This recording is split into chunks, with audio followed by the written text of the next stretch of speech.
Nuk ju besojnë syve, kërkojnë të rregullojnë kuzhinën e banesës, zbulojnë thesarin shekullor, zbardhi shpjegimi i studiuesve.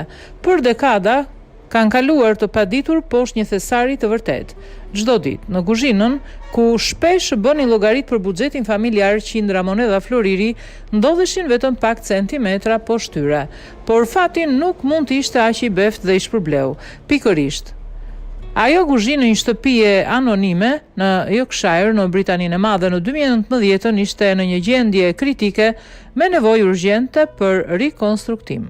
Punimet në themel nxorën pothuajse menjëherë detajet e një qypi prej balte ku ndodheshin 264 monedhari, disa prej tyre të vjetra 4 shekuj. Më të rejat ishin të vitit 1727 dhe studiuesit u konsultuan më vonë dhe mendojnë se pikërisht ajo është data kur janë groposur për arsye të panjohura.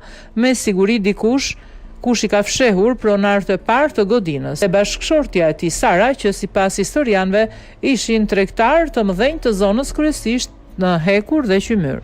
Zbulimi i vitit 2019 u duk menjëherë i rëndësishëm dhe tërhoqi vëmendjen e koleksionistëve nga e gjithë bota, sepse një sasi e tillë monedhash nuk është e lehtë të shitet nga privat.